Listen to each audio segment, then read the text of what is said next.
Agora sim, agora tá gravando. Então, mais uma vez, boa noite. Vamos lá para a nossa aula mais importante aí da mentoria, aula sobre reforma tributária. Então, como combinado, eu já passei uma visão inicial da parte tributária, da legislação. Então, a gente vai mergulhar aí, destrinchar a reforma até o finalmente, tá?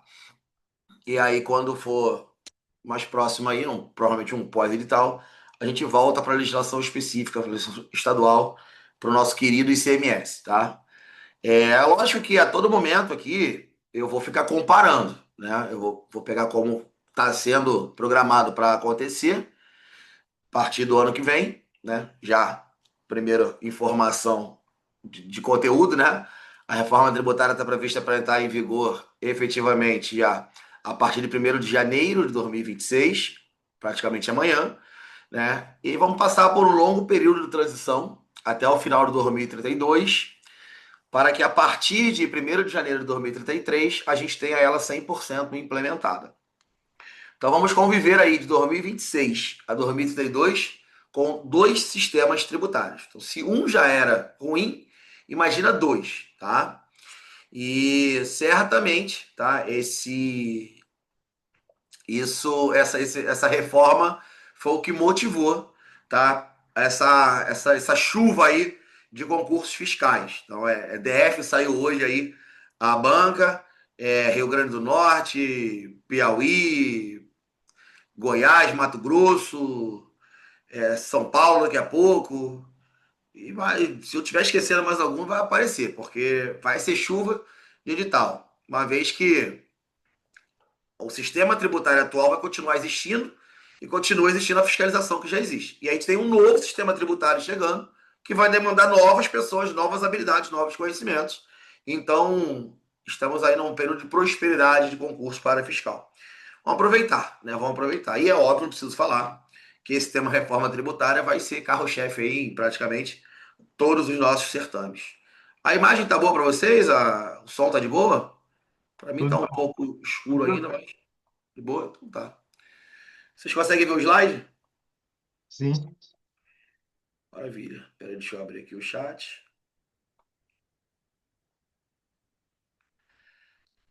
Pessoal do mestre Tonivan tá na área também? Os alunos aí do Tonivan? Tem alguém aí? Se tiver aí, pode botar um eu. Ou é só a galera de Mato Grosso mesmo?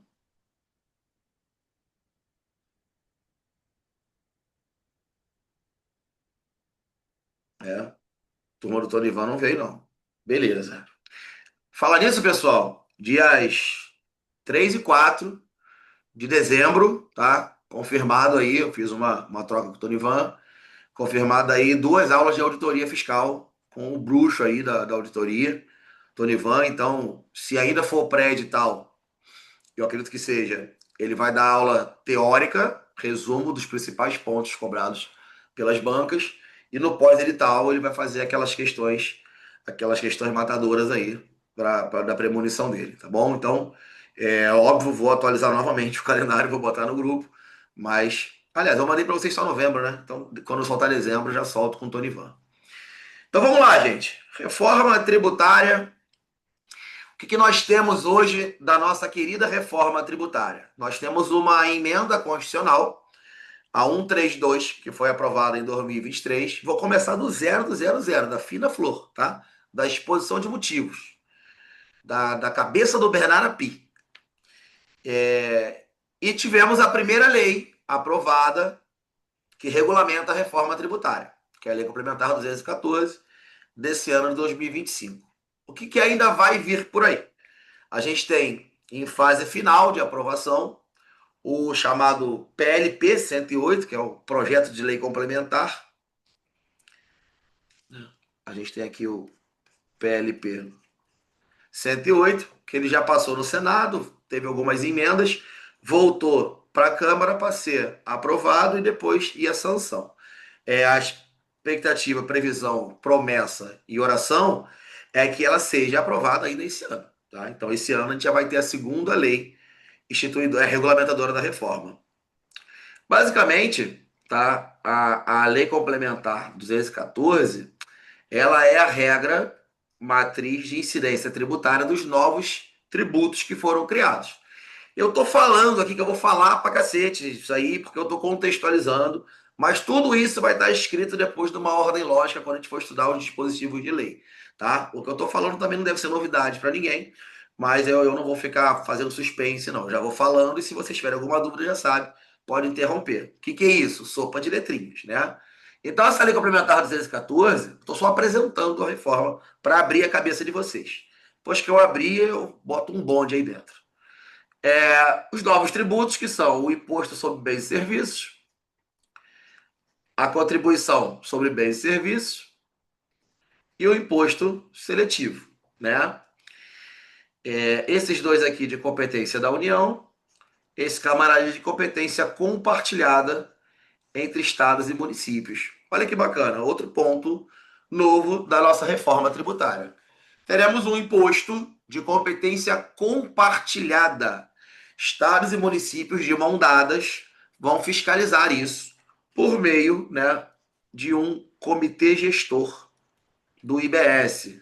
Então foi criado um órgão composto por auditores fiscais e procuradores estaduais e municipais, tá, lá em Brasília, para gerenciar essa baderna aí, que é o imposto novo que está sendo criado e vai ser de competência de 2 municípios. Então, a competência para legislar, para apurar crédito, para julgar processo, para emitir ordem de serviço, vai ser tudo nesse comitê gestor do IBS. Tá? Então, os estados vão se limitar, né, ao ICMS sobre os fatos geradores que ainda vão existir, IPVA e TCMD, né? E os municípios, o ISS até 2032, IPTU e ITBI. E ambos, lá via comitê gestor, passam a gerir o IBS, tá? Não custa nada falar, mas o IBS e a CBS, eles são tributos gêmeos. Ou seja, eles têm a mesma regra matriz de incidência. Então, tudo que ocorre de fato gerador para um, ocorre para o outro. Todo mundo que é contribuinte de um é contribuinte do outro. A mesma base de cálculo do IBS é do CBS. Tá? Os mesmos benefícios fiscais de um é de outro também. Eu só tenho duas únicas diferenças, e isso pode ser muito bem explorado em prova. Duas únicas diferenças entre o IBS e o CBS e a CBS, tá? A primeira, a gente já viu aqui, que é o sujeito ativo, certo? O sujeito ativo é o destino da arrecadação, né? Da CBS vai para a União e do IBS vai para o comitê gestor para ser repartido entre estados e municípios. Tá? Então eu vou ter aqui dentro do IBS, olha só que bacana, um braço, né? IBS. Estou falando grego para alguém? Tem alguém viajando aí? IBS estadual mais IBS municipal. Tá? Então o IBS vai ser 18%. Como é que eu vou ter aqui? 10% é para o estado, 8% para o município. Lógico que essa lista não foi determinada ainda, estou aqui dando um exemplo, tá bom? Mas o IBS vai ser 18%, baseado no município onde está localizado, domiciliado, o destinatário do produto, o tomador de um serviço. Tá bom? Até aqui, tem alguém boiando para eu poder regredir um pouco? É tudo muito novo. Então, se tiver alguém que nunca ouviu falar em reforma tributária, vai se confundir com sopa de letrinha. Eu nem abri o slide, tô só na capa ainda, né? Mas. Então, primeiro ponto é esse. Bacana? Só para ver o que nos espera. Bom, isso aqui era para o pessoal que está chegando agora, mas tamo junto. Bom, fica aí aquela motivação, já devo ter passado para vocês, mas o tributário muda a vida das pessoas e vocês, por meio do concurso. Inclusive, hoje eu respondi até uma caixinha de pergunta lá no meu Instagram. O pessoal perguntou quanto é o salário líquido inicial da Cefaz, eu coloquei exatamente o líquido lá, tá? Se alguém não viu ainda, quase 32, tá? E é um dos maiores do Brasil, tá? Inicial líquido. Vamos lá. Bom, para o nosso estudo, nós vamos começar segundo a pirâmide de Kelsen, né? Vamos começar do começo, como diziam os filósofos. Vamos começar de cima para baixo. Ou seja, nós vamos começar da Constituição Federal. Então vamos pegar tudo que a emenda constitucional trouxe para nós. E aí eu faço já o primeiro alerta. Aqui eu já trouxe 3 questões de prova para vocês, tá? Aqui tem 3 questões de prova. Agora aqui, um alerta de estudo. Se você pegar só a Constituição Federal, é fácil estudar a emenda. Eu vou pegar a Constituição, vou dar um Ctrl L, né?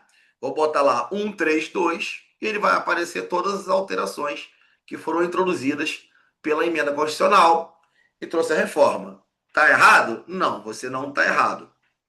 O problema é que se você fizer isso, você estudou apenas o primeiro artigo da emenda constitucional.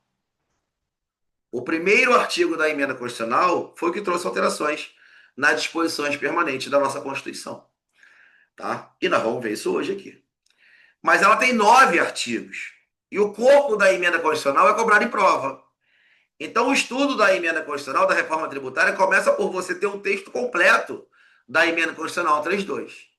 Tá? O artigo 2º, ele altera os atos da disposição constitucional transitória, as regras de transição, né? O artigo 3º, ele traz as alterações que vão ser implementadas a partir de 2027. Em 2027 começa o quê? A todo vapor a parte federal da reforma tributária. Ou seja, teremos a extinção do PIS e COFINS, teremos o nascimento do imposto seletivo efetivamente cobrado a partir de 2027, né? Teremos, inclusive, um camarada chamado Split Payment. Guarda isso aí no coração, que no momento certo eu falo o que se trata. Tá bom? O artigo 4º, ele traz as alterações que vão vigorar a partir de 2033, né? A extinção do ISS e do ICMS, automaticamente a extinção dos benefícios fiscais e como é que vai funcionar aí o fundo de compensação e essas regras. Bom, os artigos 8º e 9º, eles só têm no texto da emenda, tá bom? Ele traz, por exemplo, assuntos como a cesta básica nacional, a cesta básica nacional que terá alíquota zero de IBS e CBS. Então teremos uma cesta básica nacional, diferentemente do que ocorre hoje no nosso país, né? Cada estado regulamenta a sua cesta básica da forma que quiser, coloca a carga tributária que quiser, né? E isso você tem que ficar correndo atrás igual louco de 27 legislações. Agora não. Vai ser uma única cesta básica, tem os produtos que estão contidos ali dentro, valem para todos os estados e municípios, e a alíquota é zero. É zero, tá? Então já está aí mais uma questão de prova. E traz também os benefícios fiscais que terão redução de alíquota. Aqui uma grande diferença para o ICMS. A gente viu que os benefícios fiscais do ICMS, eles serão concedidos e revogados no âmbito do CONFAS, não é isso? Por meio de convênios. E cada estado pode aderir ou não. Agora não. Agora não há que se falar em benefício fiscal, tratando de IBS ou CBS, se ele não tiver previsto na Constituição. Se ele não tiver previsto na Lei Complementar 214. Então, qualquer tipo de benefício tem que estar na Constituição. Engessou. Porra, ninguém mais concede benefício. Porque tu mudar uma Constituição é trabalho, né? É trabalho. O lobby tem que ser muito forte. Isso vai ao encontro aí do objetivo da reforma, uma das premissas dela, e a FGV cobra objetivos da reforma, que é justamente de acabar com as desigualdades entre os estados, as desigualdades, a guerra fiscal, né? A reforma tributária, ela usa muito essa palavra aqui como um princípio trazido como premissa, né? Que é o princípio da neutralidade. E ao contrário do que muita gente pensa, neutralidade não é o tributo ser neutro. Isso aí é um conceito da economia. Quando você estudar finanças públicas comigo, o conceito da economia de neutralidade é exatamente isso. Ele não gerar peso morto na economia, né? Não gerar desperdício. A neutralidade da reforma tributária, ela diz que o tributo não deve interferir nas decisões do consumidor. Ou seja, hoje, estou falando de CMS, uma empresa, quando ela vai se instalar domicílio em alguma região, a primeira coisa que ela olha, qual benefício fiscal essa região tem? É. Ah, Mato Grosso tem o Prodeic. Em Goiás tem, em Espírito Santo tem o tal do Compete. Em Goiás eu acho que tem o Pro Goiás. Então, assim, cada estado tem seu benefício fiscal. E aí, se ele for mais atrativo, a empresa vai para lá. Por quê? Porque ela não quer pagar tributo. Normal. A regra é clara. Não tem ninguém bobo nessa história. A partir do momento que eu não tenho mais benefícios, você concorda que não é o tributo que vai influenciar a decisão de escolha da empresa ou do consumidor? Não é o tributo.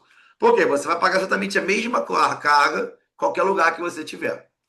Então, acaba com essa guerra fiscal e ele torna as decisões mais racionais, tá?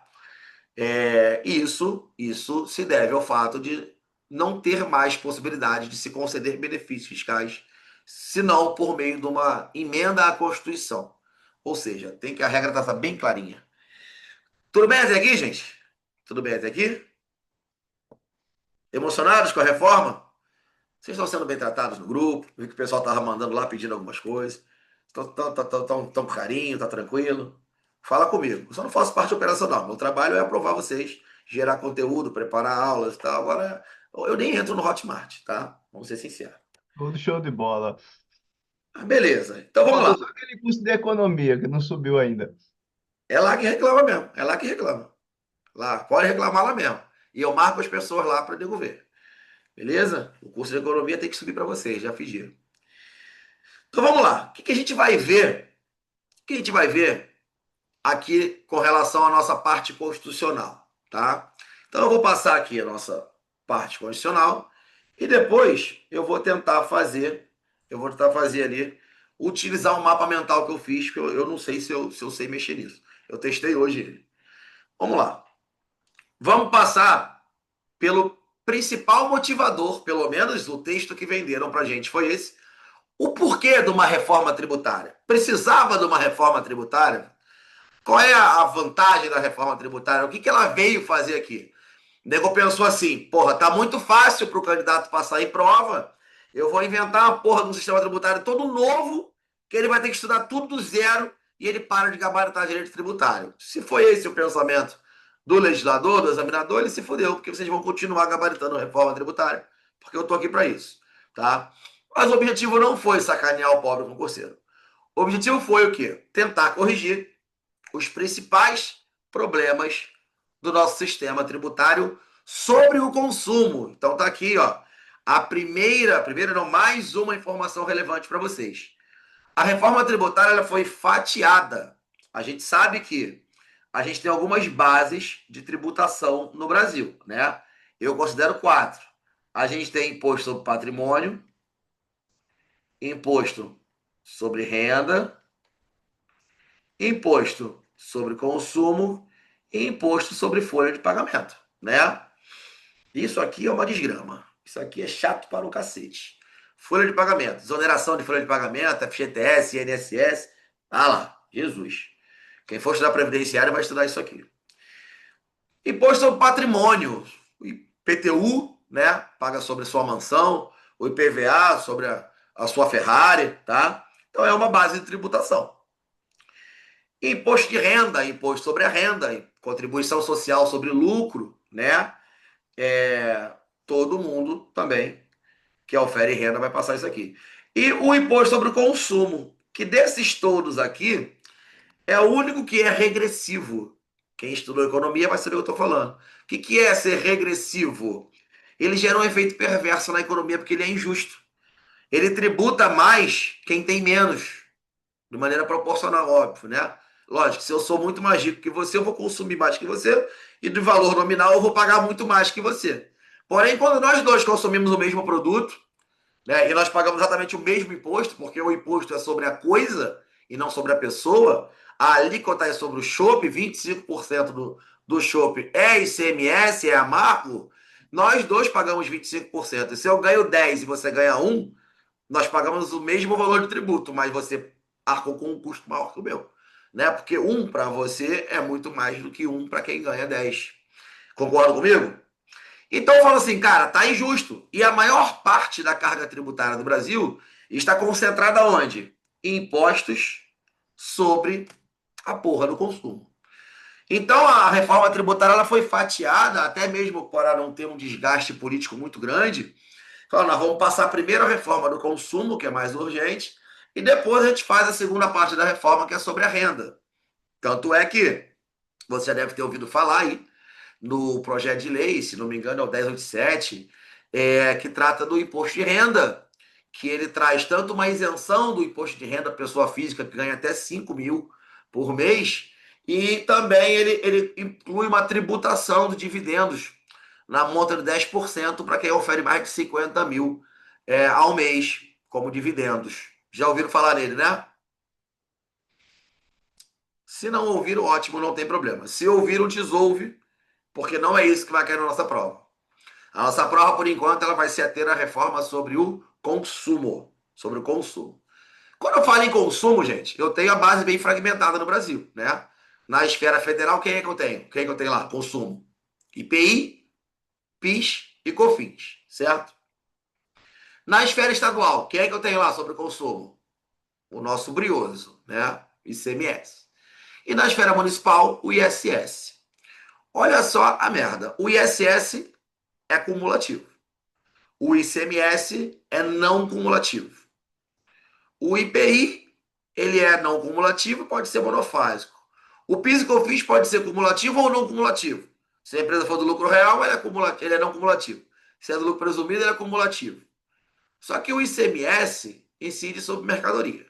O ISS sobre serviço. PIS e COFINS sobre faturamento. Tem lógica essa base sobre consumo? Realmente. É o que o nego chama aqui no Brasil de manicômio tributário. E é justo.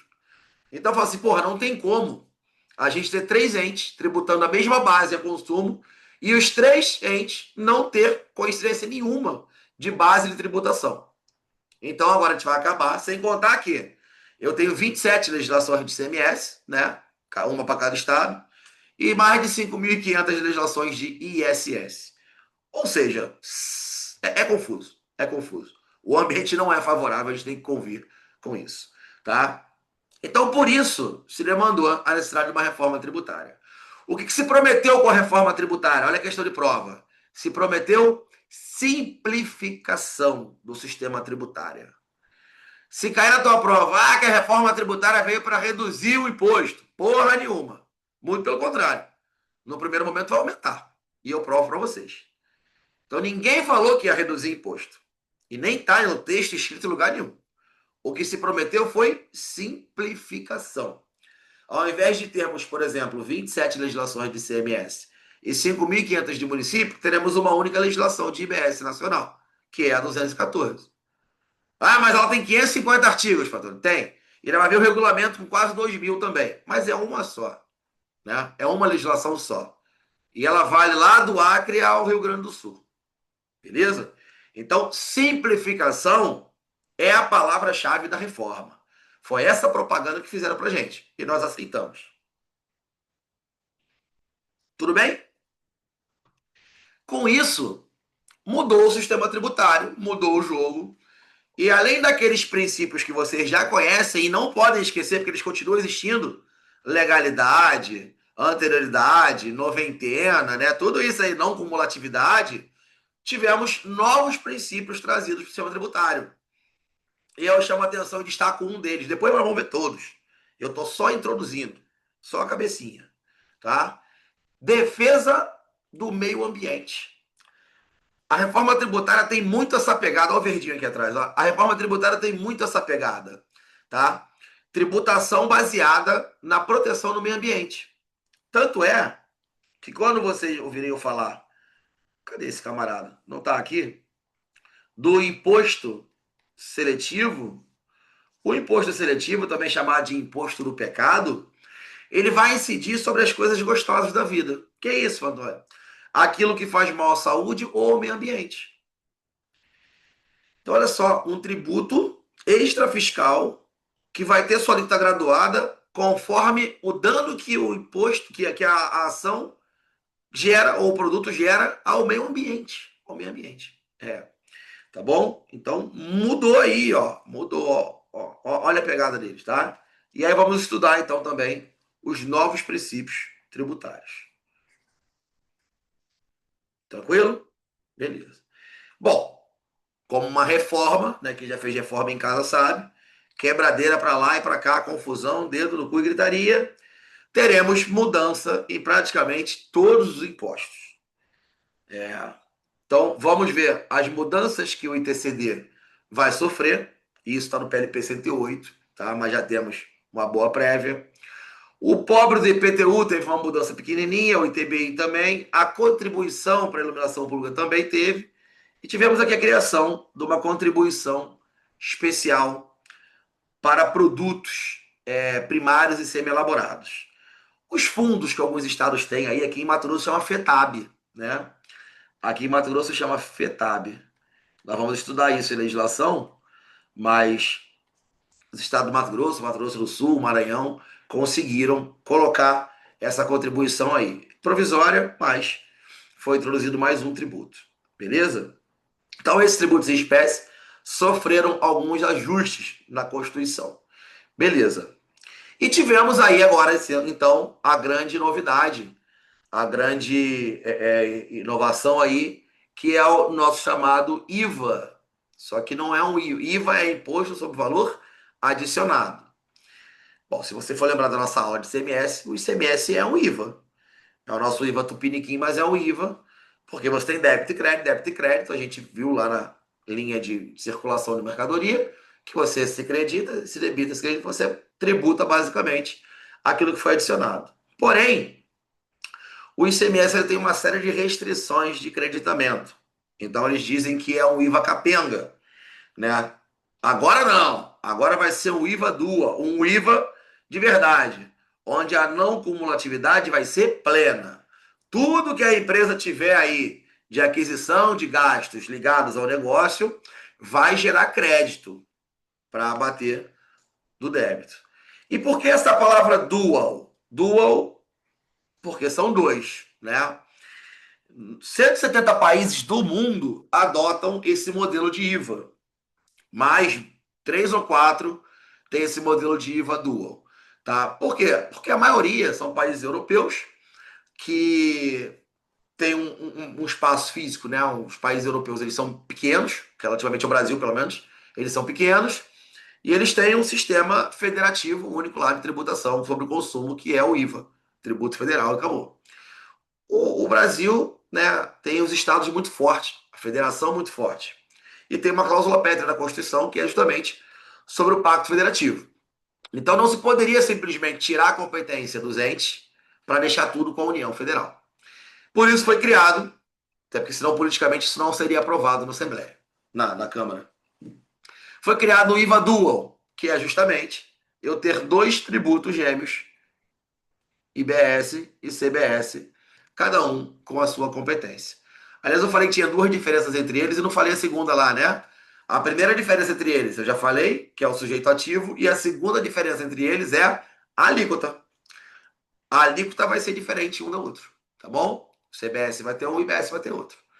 Então são as duas únicas diferenças entre IBS e CBS. Maravilha?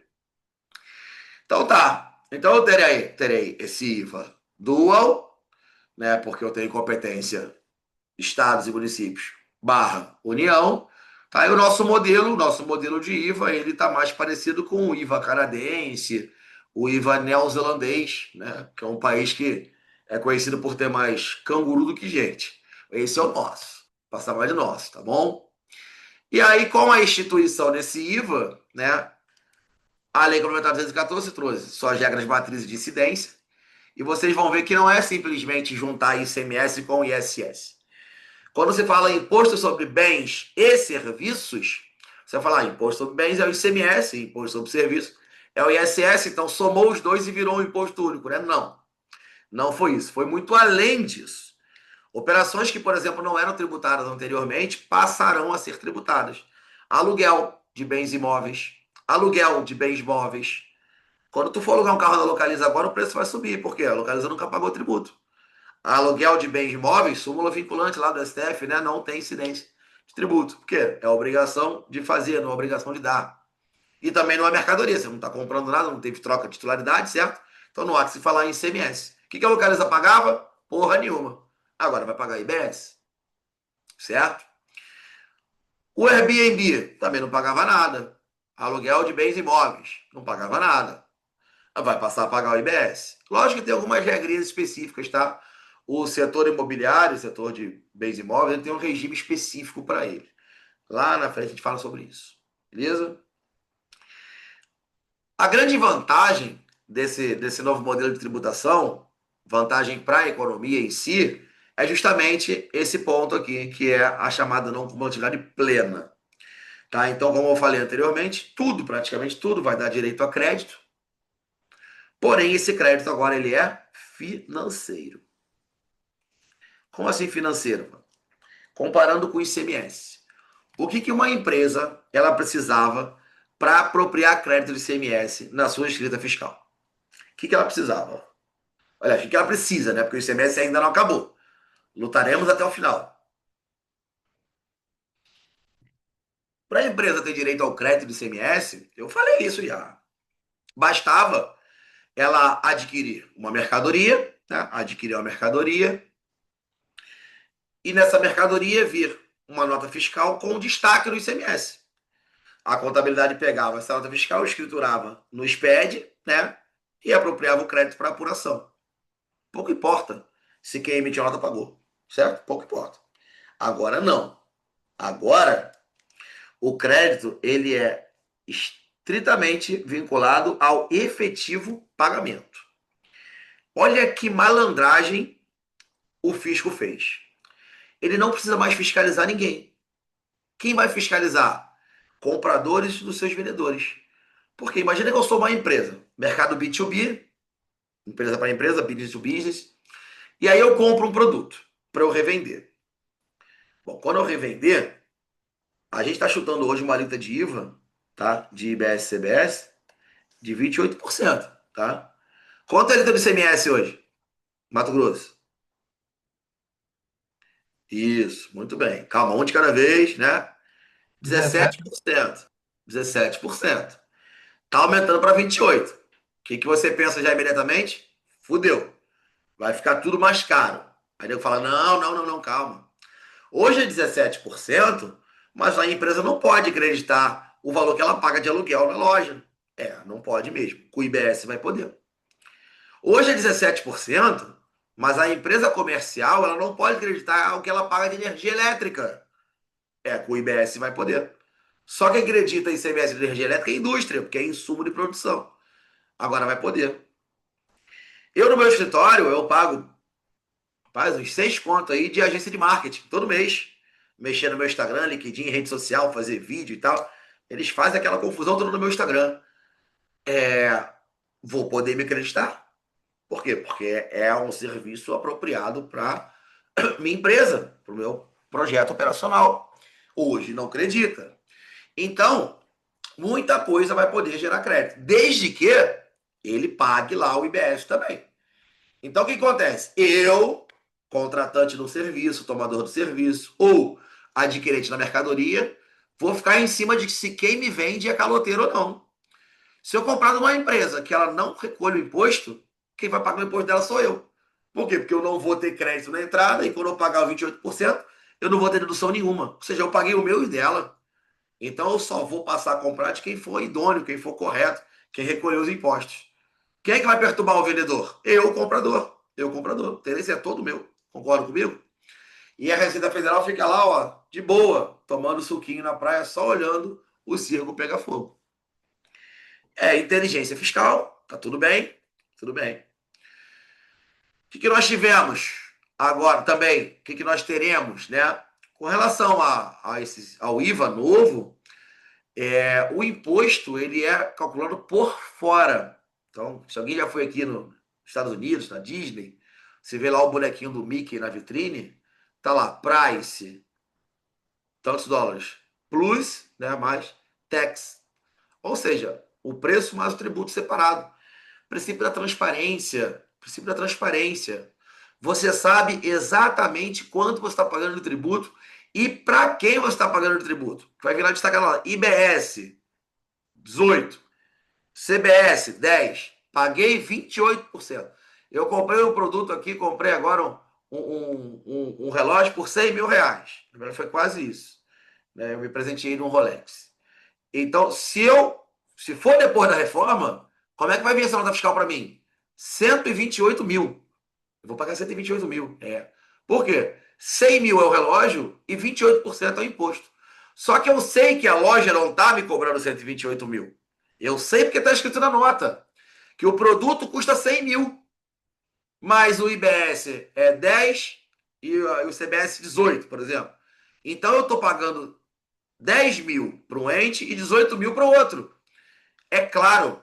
Ah, mas tá caro. É caro, a vida é cara, tudo é caro. Viver custa muito. E gente pedindo Black Friday por aí, né? Não tem como fazer Black Friday. Mas é transparente. Mais uma vez, vou retomar o ponto inicial lá em cima. Ninguém prometeu que o sistema ia diminuir carga tributária. Prometeram que ia ser mais simples. Não é mais simples? Não é mais simples? É mais simples. Quando eu falo para você que dentro, que a alíquota do ICMS sobre o chopp é 25%, tu vai lá no boteco, senta lá e paga 15 reais no chopp. Aquela caldeireta, bonita, tá? Até dá água na boca. Tá? Você sabe me dizer qual o valor do ICMS está pagando? Tu acha que está pagando 25% de 15? Não tá. Porque o ICMS é imposto por dentro. Ele compõe sua própria base. Que confusão da porra, né? Confusão da porra. Então tu não sabe nem quanto é que tá pagando de imposto. Agora não. Pelo menos você vai saber. Você vai saber de onde veio o inimigo. Você vai saber a quem xingar e a proporção do tamanho do xingamento. Tá? Isso é transparência. Base de cálculo do imposto por fora. Teremos, além do regime geral, regimes diferenciados, aqueles com redução de alíquota. Redução de alíquota. Serviços eleitorais, advogado, contador, consultor, redução de 30%, né? Teremos redução de 60% também, redução de 100%, saúde. Então, alguns regimes diferenciados. Depois nós vamos ver quais são eles. Regimes específicos, aqueles que vão ser tributados de maneira diferente da regra geral, no débito e crédito. Serviços financeiros, setor imobiliário, SAF, Sociedade Anônima de Futebol, parques temáticos, bares, hotéis e restaurantes. Então tem uma série de atividades que vão ter um regime específico de tributação. A regra vai ser diferente, tá bom? E teremos regimes favorecidos também, que são mantidos, né? Aqueles Simples Nacional e Zona Franca de Manaus. São os dois regimes favorecidos. Nós vamos estudar um por um, tá tranquilo. Beleza? Introduziram a tecnologia no fisco. Esse camarada chama Split Payment. Quem é da minha época aí deve ter conhecido a origem disso aqui. Isso é muito tranquilo, né? Quando comíamos sobremesa, e vinha uma banana, né, cortada no meio com sorvete lá dentro. Lembra disso aí? O que é isso? Alguém experimentou essa iguaria? Com castanha, calda e tal. Banana split. Banana split. É exatamente o mesmo conceito da banana split. Split payment, pagamento splitado. Ou seja, no momento em que eu pagasse o. É bom, né? Eu prefiro até o chopp, mas a banana split não dispenso, não. Quando eu pagar os 128 mil, eu, consumidor final, estou pagando 128 mil, tá na nota lá. Rolex mais a tributação.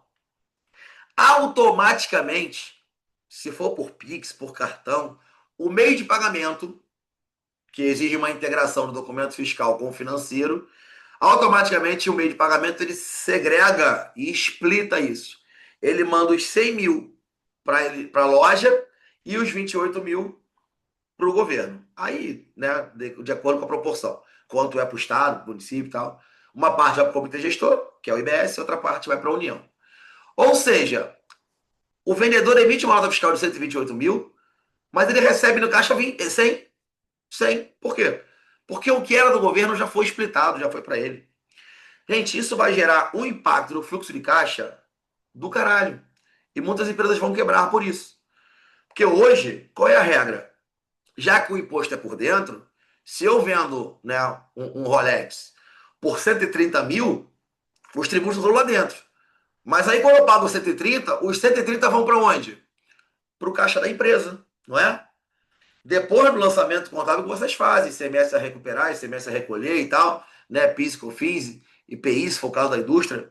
Então, a empresa recebe esse dinheiro, caixa, regime de caixa, faz sua apuração e no mês seguinte ela paga. Ou seja, ela trabalha com o dinheiro do governo por mais de um mês. Acabou. A partir de 2027, acabou. O split payment ele vai separar na hora. E se você for pensar, gente, isso já existe no nosso mundo de hoje. Pensa aí, quando você faz uma compra no iFood, né? Você paga R$ 100 numa pizza, por exemplo. Desses R$ 100 que você passa o seu cartão lá, a pizzaria já recebe 80. 15 fica para o iFood, uma plataforma, para o marketplace, e 5 vai para o motoboy lá. Já é assim. Então, já existe a tecnologia, já existe o sistema. O que eles estão fazendo agora? Integrando isso com os meios de pagamento e a parte fiscal das empresas. O rapaz lá falou, né? Vai entrar o grosso. Já entrou. Tá? Então, o split payment ele tende a reduzir quase que a zero a sonegação. Ah, como é que eu escapo do split payment, Fantônio? Transacionando em dinheiro. Papel moeda. Algum de vocês tem aí mais de R$ 200 no bolso? Em casa? Tal. Difícil, né? Nota de R$ 5, por exemplo, eu não vejo faz alguns anos. Nota de 10, alguns meses. Às vezes eu vejo nota de 20 ou 50 circulando. Estão comigo nessa? Ou é exceção? Nota de R$ 2 não existe mais, né? Por quê? Aqui do mesmo jeito, faz muito tempo que eu não pego O dinheiro. papel está saindo de circulação. E o governo, não quero falar isso agora para vocês não, mas o governo vai instituir ano que vem o chamado Drex, que é o real digital. Já ouviram falar? Já ouvi falar já. Não, né? Beleza, não precisa ouvir falar. Mas é o real digital. Então a tendência é que cada vez menos, ó, o Thiago já ouviu também, cada vez menos acabe o papel moeda em circulação e todas as operações sejam feitas no mundo digital, virtualmente, né? Então, com isso, o split payment vai alcançar quase que 100% das operações financeiras, todas as movimentações financeiras. Então, a tendência é que a arrecadação aumente muito, porque até quem vive na informalidade vai mudar. E aí, quando o governo lança aqueles comunicados lá, vamos fiscalizar o Pix. Gente, já é fiscalizado. Isso é só para causar tumulto, correria e confusão. Já é fiscalizado. Tá? Ele só não pegou você porque você é pequenininho perto dele. Deixa o Flávio Augusto, o Eike Batista, movimentar lá os bilhões dele, se vocês não pegam. Tá? Por enquanto, voltando atrás, inicialmente o Drex será apenas pro meio bancário, certo? Kátia, eu não sei te dizer essa informação oficial, porque toda hora sai alguma notícia dessas, né? A informação que eu vi por último é que o Banco Central estava com o sistema pronto para implementar a partir do ano que vem. Só que ano que vem é ano eleitoral. Ano eleitoral a gente sabe que a parte técnica fica um pouco de lado e implementa-se o que politicamente não é desgastante. Então pode ser que seja fracionado sim, tá? Pode ser. A gente, na verdade, não precisa nem sofrer por antecipação. Ô, Porque, Fantônio, agora nas compras, por exemplo, num supermercado, que hoje a gente tem aí supermercado que vende desde alimentos até produtos eletrônicos, enfim. Aí você vai ter que ter um sistema novo, né? Porque quando ele for passar a nota, vai ter produto ali que tem alíquota zero, vai ter produto que tem alíquota reduzida, vai ter produto que tem alíquota cheia, vai ter produto que tem também o imposto seletivo. isso. A mesma E, compra, você vai passar esses produtos tudo ali no caixa na mesma hora, né? exato. A empresa vai ter que fazer a sua classificação fiscal, parametrizar o sistema para colocar a tributação de cada produto. Uma coisa vai ser vantajosa. Quem vai determinar a alíquota do IBS são os estados e municípios, né? Então, vai haver uma alíquota de referência fixada pelo Senado, grava, alíquota de referência fixada pelo Senado, e os estados vão ter suas alíquotas padrão. Aquela alíquota padrão que o Estado estabelecer vai ser aplicada para todos os bens e serviços transacionados dentro daquele Estado. Então, a alíquota da cerveja vai ser igual à alíquota do transporte, vai ser igual à alíquota do aluguel, que vai ser igual à alíquota do arroz, não, porque o arroz existe à base, mas do sorvete, que vai. é uma alíquota para todos os bens e serviços naquele estado. Naquele estado. Tá? Agora, tem produtos que vão estar no regime diferenciado. Aí tem redução. Outros no regime específico. Tá? Então, vai ter essas regrinhas aí. Mas, regra geral, a alíquota para o IVA ela vai ser única para todos os bens e produtos naquele território. Tá bom? Então, o CBS, por exemplo, que é uma única alíquota porque é Brasil é um só. Né? Vai ser a mesma alíquota do CBS para aluguel, para compra, para venda, para locação, tá? Para chopp, para cerveja, para refrigerante, é uma única alíquota do CBS para tudo, para tudo. Isso vai facilitar bastante, tá bom? O que mais que tivemos de novidade também? O cashback, populações de baixa renda, então cashback sobre produtos essenciais, sobre energia elétrica, então vai ser devolvido uma parte do imposto pago para quem tiver no CAD único lá, né? Foi implementada a cesta básica nacional. Teremos a figura do comitê gestor do IBS, formado por estados e municípios, né? Novas regras para o Simples Nacional. Hoje em dia, a opção pelo Simples Nacional é feita uma vez a cada ano. Agora vão ser 2 vezes a cada ano, em março e setembro. Tá bom? E o Simples Nacional ele vai ter uma regra específica que ele vai poder ter um regime tributário híbrido. Como assim? Hoje, o Simples Nacional só tem a possibilidade de fazer o regime de pagamento e recolhimento unificado, né? Juntou tudo lá dentro, lá os tributos federais, tá, ICMS e tal, ISS, ele recolhe uma única guia, que é o DAS, né? E tá tudo certo. A partir da reforma, não. O Simples vai poder ter um regime híbrido. Ele vai poder manter, ó, eu quero tudo no Simples. Continua como sempre foi feito. Ou ele pode escolher recolher o IBS e o CBS pelo regime normal. Então eu mantenho o Simples Nacional para os tributos federais, folha de pagamento, IR, CSLL, né? E para o IBS e CBS regime normal. Com isso eu posso tomar crédito e gerar crédito. Isso vai acontecer nas empresas do B2B. Porque o que acontece? Se essa empresa continuar no Simples pelo regime unificado, ela vai gerar quanto de crédito? Exatamente o que ela pagou, uma esmola. E aí eu, quando for comprar um produto, eu vou optar por comprar de quem? Uma empresa que está no Simples, que me gera isso aqui de crédito, ou uma empresa que está no regime normal e me gera 28% de crédito? Vou comprar no Kid Bengala, óbvio. Então a empresa do Simples, ela vai automaticamente sendo expurgada do mercado, né? Por quê? Porque apesar dela ter um custo mais baixo, o valor que eu perco ao não me creditar do IBS é muito grande. Então eu prefiro pagar um pouco mais e ter mais crédito. Olha a frase que eu vou falar para vocês. O desembolso é maior, mas o custo é menor. Por quê? O desembolso é maior. Tu vai pagar o preço mais o imposto por fora. Mas você vai acreditar esse imposto todo para você. Então, acaba que o custo da mercadoria ele vai diminuir. Vai diminuir. Tá bom? A figura do imposto seletivo, também nós vamos ver, né? Um tributo de competência da União, que vai incidir sobre produtos prejudiciais ao meio ambiente e à saúde. E ele trouxe uma lista já taxativa do que é isso. Infelizmente, o nosso vinho entrou lá, entrou. Bebidas alcoólicas está lá. Tá? Olha só que curioso com o imposto seletivo. Teremos tributação diferente para a Coca e a Coca Zero. Por quê? Porque vai estar sujeito à incidência do imposto seletivo as bebidas açucaradas. Bebidas açucaradas. Coca-Cola entra? Entra. Coca Zero entra? Não entra. Então a Coca Zero vai ter uma tributação menor que a Coca. Faz sentido? Se eu levar em consideração que o intuito do tributo ele é desincentivar o consumo daquilo que faz mal à saúde e açúcar é veneno, faz sentido. Concorda comigo? Faz sentido. Não faz sentido tributar vinho, porque vinho faz bem à saúde, né? Mas vão tributar. Colocaram bebidas alcoólicas lá também. Bom, com isso teremos uma nova regra de processo administrativo, fiscal, né? Também está no PLP 108. Então, como é que vai ser o processo? Primeira instância, quem julga? Segunda instância, qual é o nome do recurso? Prazo, tá? Teremos uma nova regra para o IBS e para a CBS.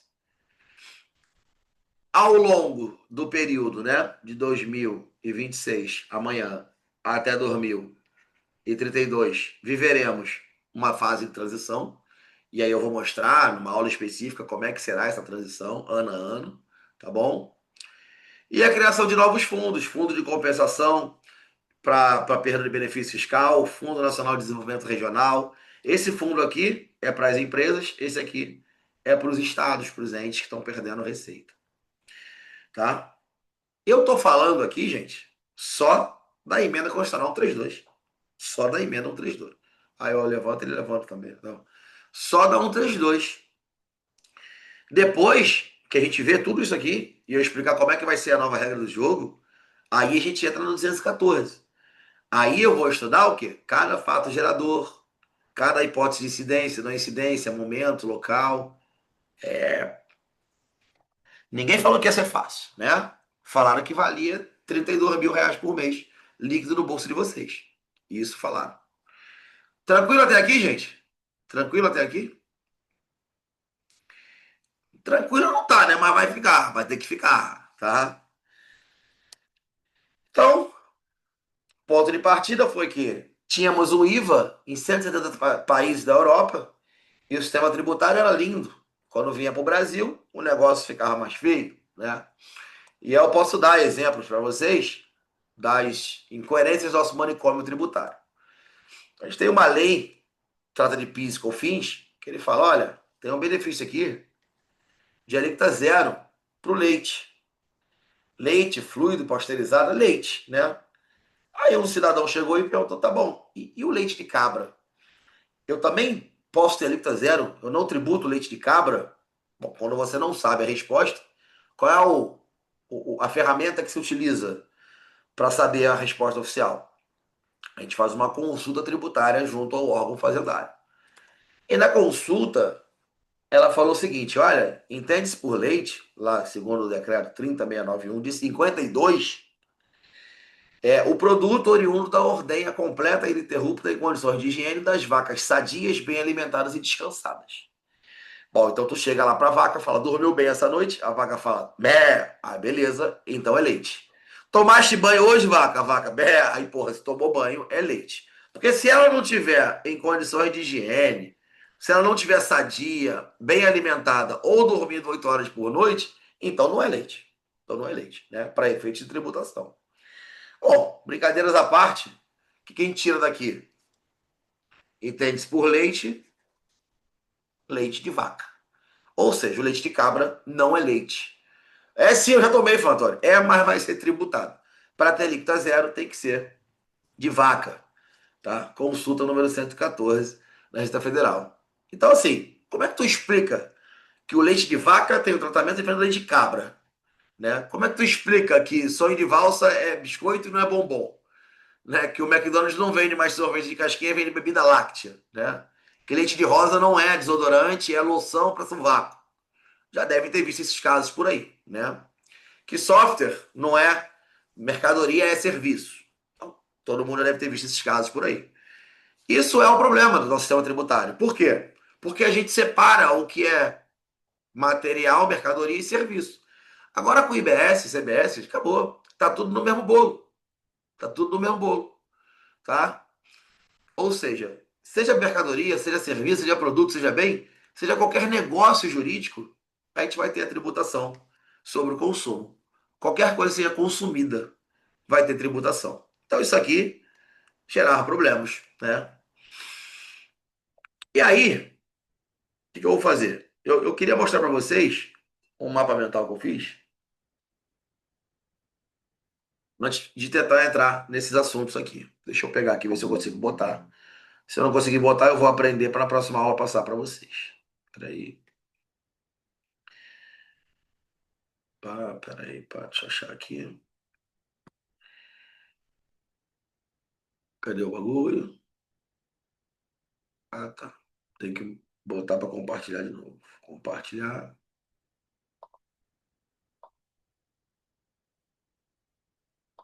Vocês conseguem ver o mapa mental?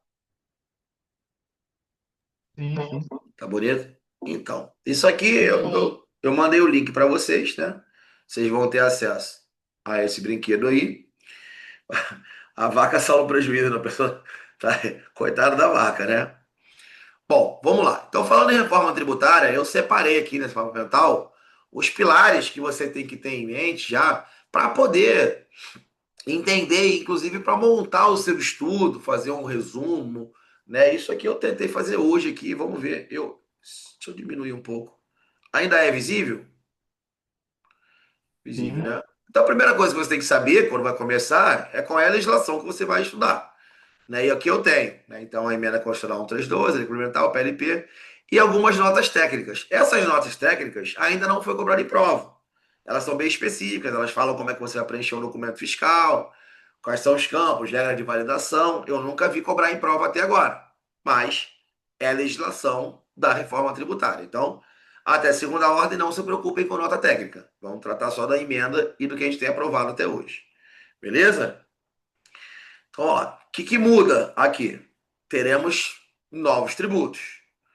Teremos a extinção do ICMS, do ISS, da PIS e COFINS, que vem para o lugar deles, né? Tem que chegar para cá, né? Aqui. O IBS, de competência dos estados e municípios, a CBS, de competência da União, e o imposto seletivo, de competência da União, extrafiscal e monofásico. Beleza. É, algumas Ah, tá. Novos fatos geradores. O que é isso? Simplesmente, como eu falei, não é só mais ICMS e ISS para virar IBS. Não é isso. Cuidado com isso aí. Estão falando besteira na rua. Mas teremos, inclusive, tributação sobre algo que não tinha: tokenização, ativo virtual, serviço de streaming, aluguel de bens móveis ou imóveis, compra e venda de bens móveis ou imóveis. Fala, isso sempre foi tributado. Era, pelo imposto de renda, pelo ITBI, mas não era tributado por imposto sobre consumo. Agora vai ser tributado na base de consumo. E continua sendo tributado pelo ITBI, pelo imposto de renda. Nada mudou das outras bases. Eu estou falando de imposto sobre consumo. Tá? Algumas particularidades que eu preciso consertar, porque muita gente boa está falando merda por aí. Eu já vi inúmeros vídeos no YouTube, cuidado com o material que vocês consomem, tá? Inúmeros vídeos do YouTube falando o seguinte: olha, o IPI vai ser extinto. Alguém já ouviu isso? Já ouviram falar que o IPI vai ser Mas extinto? tem no YouTube, no Instagram e até em PDF. E tem gente ensinando isso aí no mercado, tá? Gente, o IPI não vai ser extinto. O IPI ele terá as suas alíquotas zeradas. Grava isso, vai cair na tua prova, tu vai lembrar de mim. O IPI ele terá as suas alíquotas zeradas para aqueles produtos que têm produção similar na Zona Franca de Manaus. O que é isso? O IPI está sendo usado de maneira extrafiscal para manter a competitividade da Zona Franca de Manaus. Então, se eu tenho uma indústria automobilística lá na Zona Franca de Manaus, a Honda está lá, tá? A Honda está lá. Então, se eu tenho uma outra indústria que se instala em São Paulo para produzir Honda, essa indústria de São Paulo, quando vender o veículo, vai pagar IPI. Por que vai pagar IPI? Porque existe uma produção deste produto na Zona Franca. Aí gera IPI para quem está aqui fora. Ou seja, produto da Zona Franca ser mais barato, mais competitivo do que o produto que é feito fora da Zona Franca. Consegue entender? Eu tenho uma fábrica da Stanley, lá na Zona Franca de Manaus, que produz copo. E aí, abri uma fábrica da Stanley em Mato Grosso. A fábrica da Stanley em Mato Grosso vai pagar IPI. Por quê? Porque ela produz uma mercadoria que tem produção lá na Zona Franca de Manaus. Então, só para isso que o IPI continua existindo. Mas se garanta a prova que ele foi extinto, é mentira. Tá? E a alíquota zerada, gente, já sabe, né? A qualquer momento, se o governo embucetar a cabeça, ele vai lá e aumenta. O imposto está ali. Ele está dormindo lá, quietinho. Mas se quiser acordar, é só dar uma cutucadinha, né? E foi introduzido também essas contribuições para o agro, que vai substituir o FETAB aqui em Mato Grosso, por exemplo. Bom, mas isso não vai ser do dia para a noite, teremos um longo período de transição, de 2026 a 32, que depois eu explico as regras para vocês. Tá? Bom, com relação a esse IVA, quais são as principais características do nosso novo tributo? Ele é por fora, como eu falei para vocês, né? Ele vai ser acrescentado ao valor do produto. E a tributação agora, gente, vai ser toda no destino. Ou seja, acabou de FAO, vai acabar, né? Eu estou falando como se reforma fosse. Acaba o de FAO, acaba ST, acaba esse negócio de alíquota interestadual, acabou. Toda a arrecadação vai ficar para o Estado e para o município, onde vai ocorrer o consumo final. Então eu estou aqui em Mato Grosso, entrei no Mercado Livre e comprei uma camisa do Vasco para mim. Quem está vendendo isso lá fora veio lá do Rio, Gigante da Colina. Ele não fica com R$ 1 o Estado do Rio. O IBS é todo para o Estado de Mato Grosso e o município de Cuiabá, que é onde eu moro, né?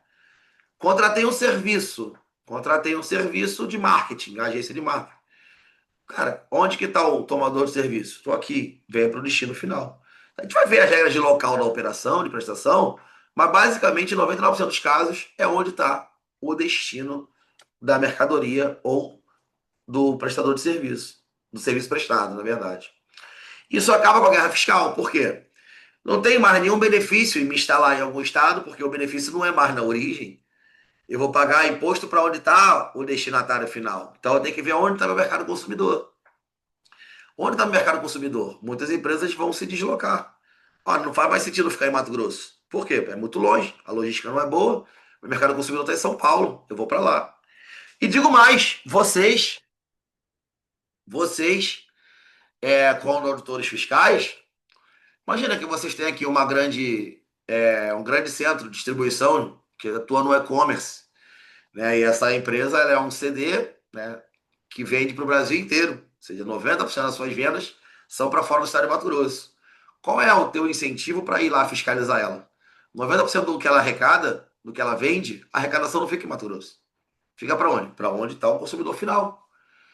Então você, como auditor fiscal, vai passar a ter mais interesse em fiscalizar as empresas que estão mandando mercadoria para cá, para o consumidor final em Mato Grosso, em Cuiabá.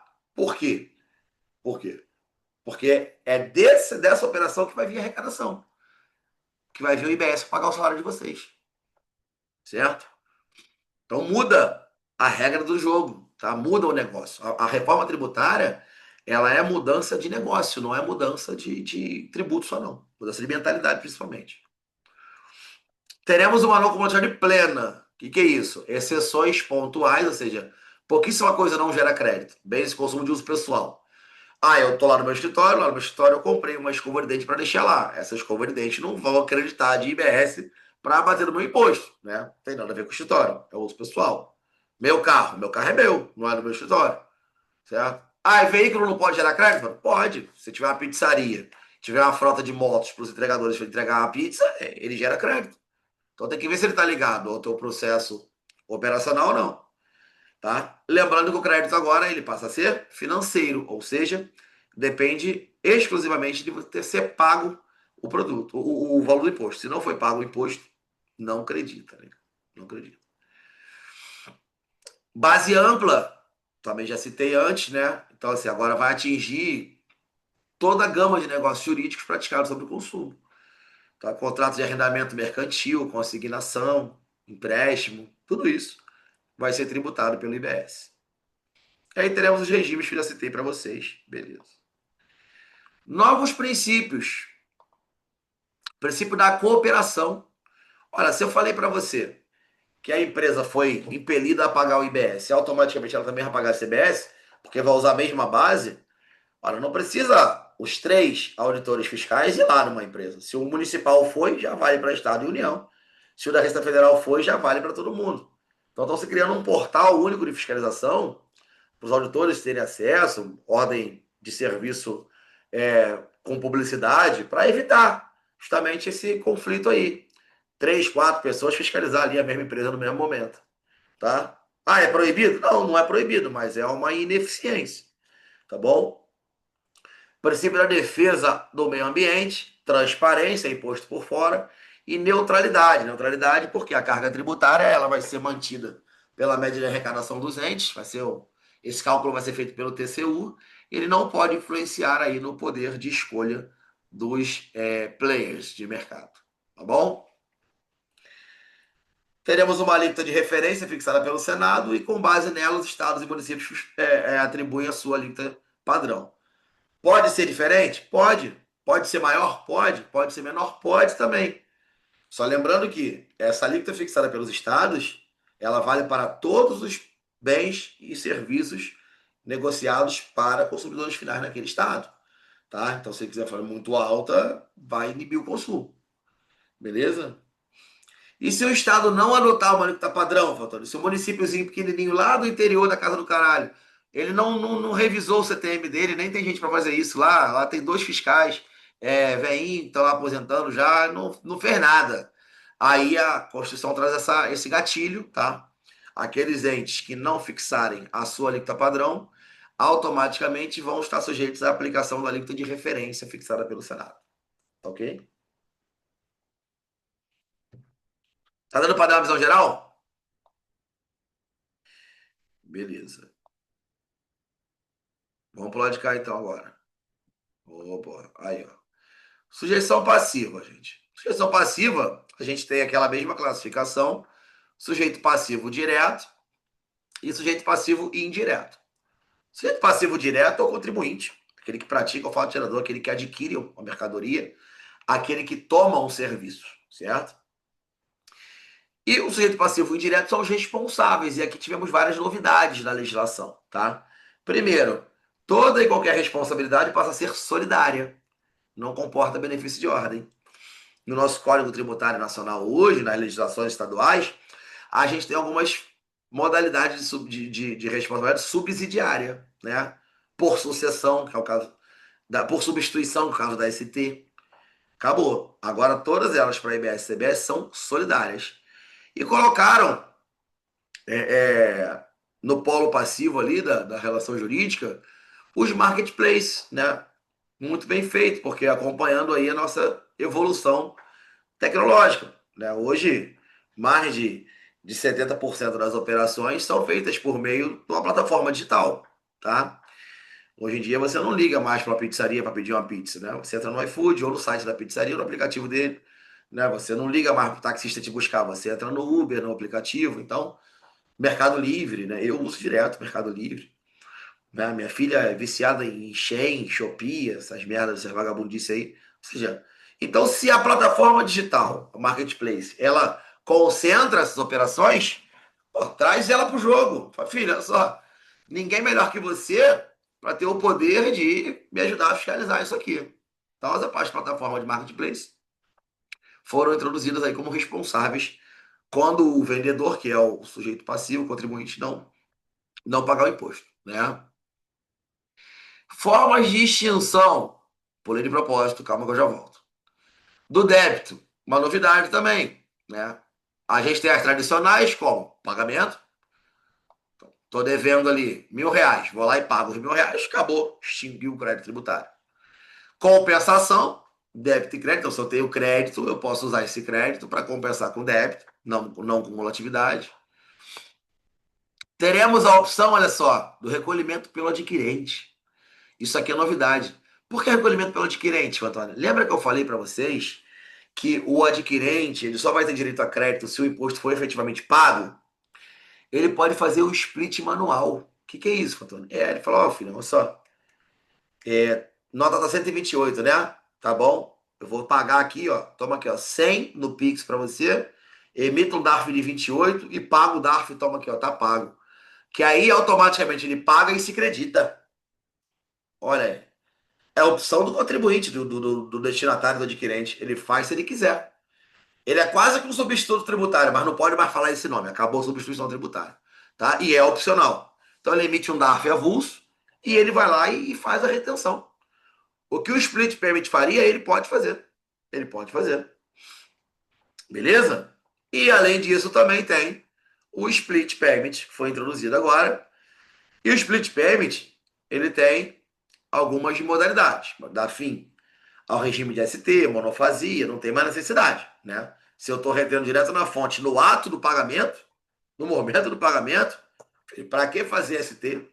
Para que fazer monofase? Aconteceu o fato gerador, já é posto na mão. Alguém ia perguntar? Também enfrentou lá também. É bem Falhou, você no cone.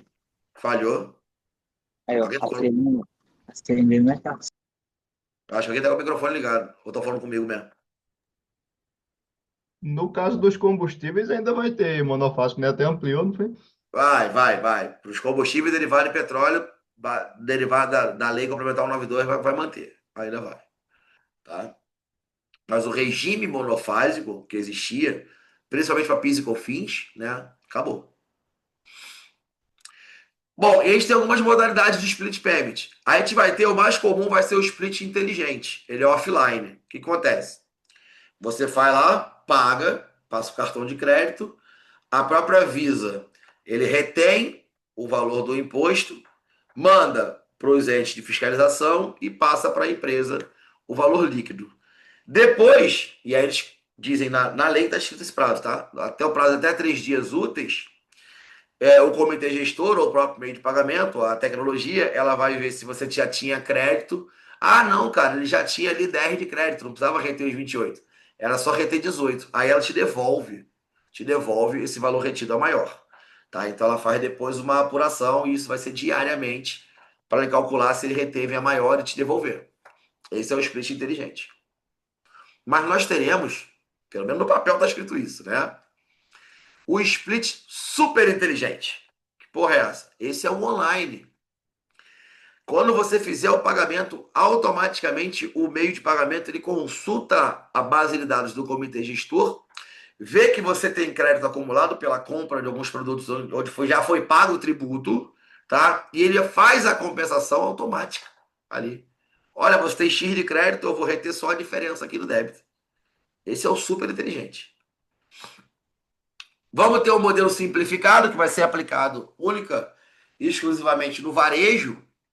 Como é que vai ser? Olha, o teu segmento aqui, ó, açougue de carne, ele tem uma média de créditos aqui na faixa de 12%. Então eu uso essa carga média de 12% para descontar do split. Olha, eu sempre vou recolher o split, que é a alíquota, menos os 12%. Eu presumo um ganho de 12%. Depois a gente faz as contas. Mas eu não vou reter tudo, tá? Porque, historicamente, a média de crédito desse segmento é X. Isso vai ser usado só no varejão.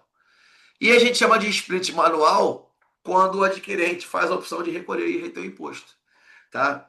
Ah, teve um split, teve manual. Quem é o split? Eu. Eu comprei a mercadoria, paguei o imposto para eu poder me creditar. Tá bom? Cuidado.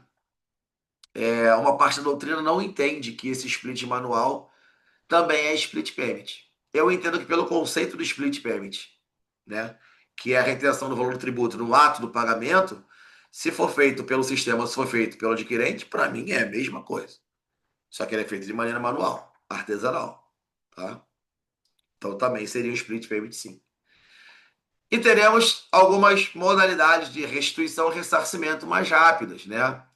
Quando que eu vou ter um ressarcimento, uma restituição? Quando você fizer jus ao cashback, quando houver algum pagamento a maior indevido, paguei a mais, né? E a compensação? Descasamento de recolhimento via split. O split payment foi lá, recolheu, o crédito só foi reconhecido depois, então eu tenho um crédito acumulado nesse período, tudo compensa, usa para compensar, né? O pagamento foi feito a destempo, então assim, se você tiver créditos que foram pagos depois, você já fez o recolhimento, você usa ele para compensar com o próximo imposto. Ou o uso de créditos acumulados, né? Então, enquanto eles perdurarem, o ICMS e PIS e COFINS são não cumulativos, geram direito a crédito.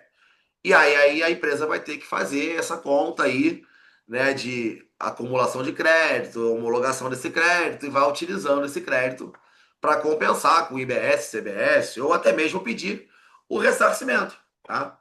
O problema é que esse ressarcimento vai demorar 240 meses. Então deixa eu até botar aqui. Acho que isso aqui, deixa eu ver se eu consigo botar. Consigo. Ressarcimento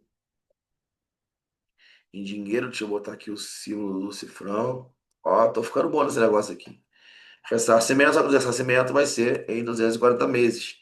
Ou seja, ele vai demorar em torno de 20 anos aí, mas vai ser ressarcido mês a mês, tá bom? Qual é o prazo? Qual é o prazo dado pela legislação para que os órgãos de fiscalização façam essa ressarcimento, restituição. Se a empresa for enquadrada em algum programa de conformidade, selo A de conformidade, tá bonitinho com as regras de compliance, em 30 dias você recebe seu dinheiro de volta. A regra geral é 60 dias. E se a empresa estiver sob fiscalização, até um prazo de 180 dias. Agora, se quiser em dinheiro, 240 meses. Beleza? Então, isso aqui é o nosso mapa da reforma aí com os principais pontos. E é óbvio que a gente vai ver um por um ao longo do nosso curso. Até aqui, gente. Tá tranquilo, tá honesto? Muita informação nova. A cabeça já deu um nó ou ainda estamos vivos? Tá dando para acompanhar? Eu tô tentando ir no ritmo lento, mas deixa eu abaixar minha mão aqui. Pronto. Beleza? Então tá. Então vamos voltar para os slides para a gente avançar um pouquinho mais e ver até quando vocês aguentam, tá bom? Vamos lá.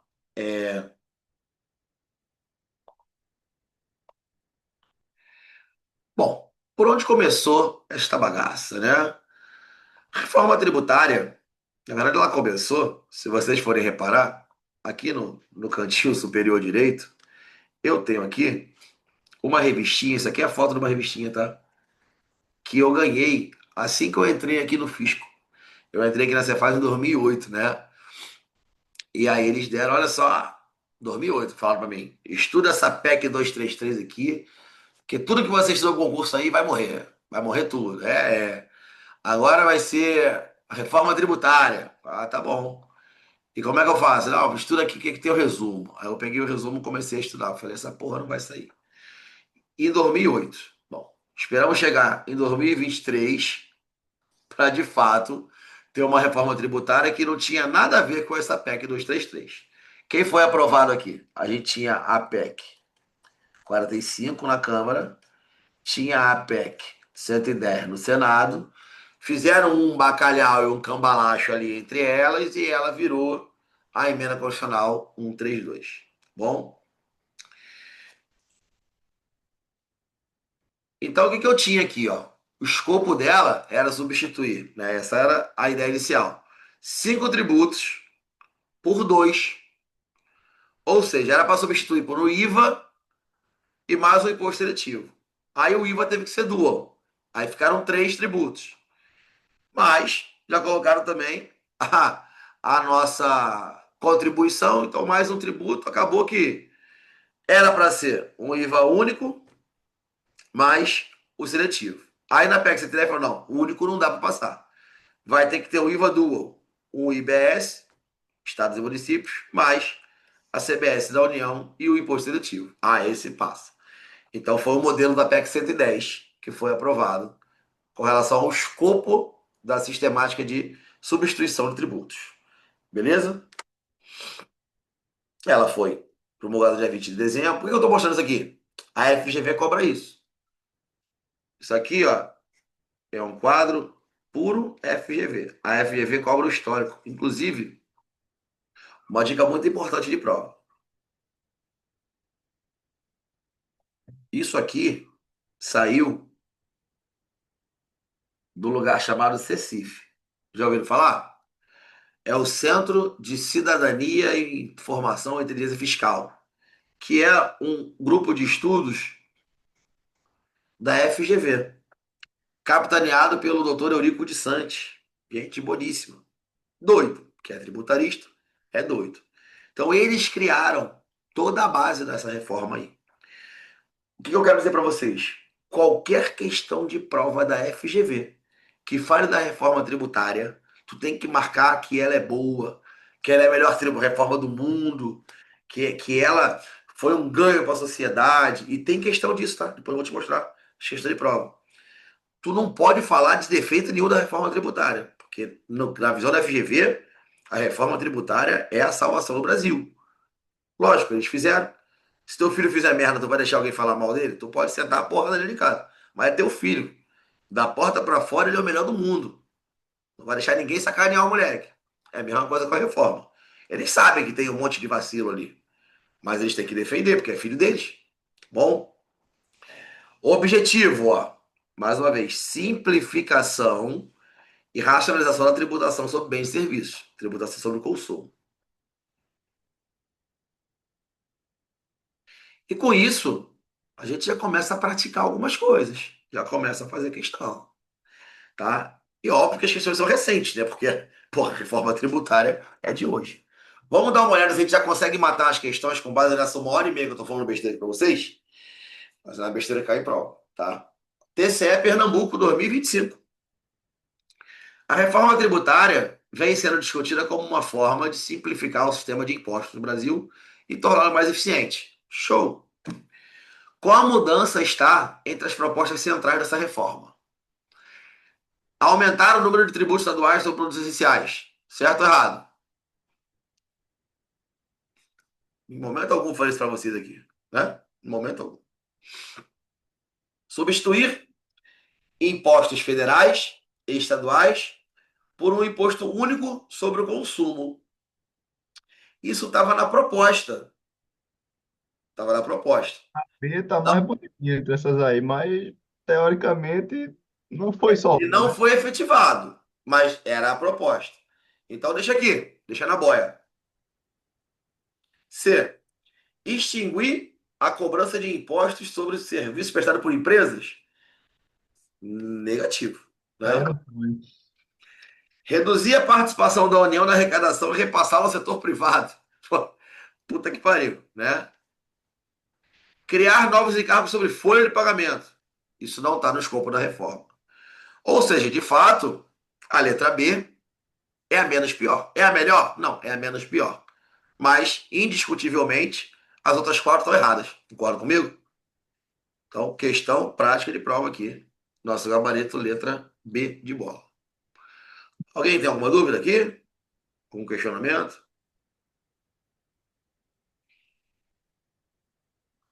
Maravilha.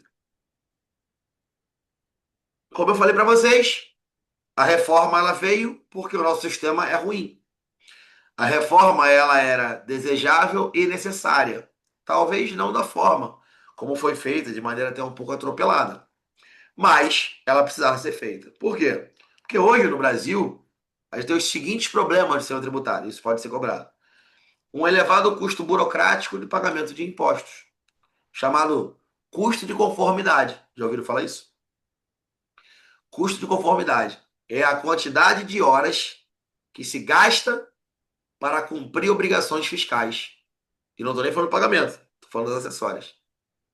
O Brasil, se não me engano, é o segundo ou terceiro país que tem o maior custo de conformidade. Acho que o primeiro é a Índia. O departamento fiscal das grandes empresas são maiores que o departamento de vendas. É ruim, não é ruim? Isso impacta de maneira negativa. Alto grau de litígio em matérias tributárias. Lógico, o sistema é complexo, é confuso. Há ações judiciais atrás de ação judicial. Teses tributárias sendo criadas. Tese do século. Exclusão do ICMS da base de cálculo do PIS e COFINS. Por quê? Porque várias regras que se confundem. Cumulatividade. Em alguns casos, o sistema é cumulativo, quando você não permite o crédito de insumos para você utilizar no seu negócio. Distorção, né? Óbvio. Distorção na forma de organização da produção. Você vai decidir produzir o produto que é mais barato ou que tem características com menor tributação. Por exemplo, se eu produzo cachaça, eu tenho uma tributação 48%, somando ICMS, PIS e COFINS. Se eu pingo adoçante ou açúcar na cachaça, eu chamo isso aqui de quê? Drink. A tributação cai para 30%. Tu acha que alguém em sã consciência do Brasil vai vender cachaça? Não, só se não souber tributário.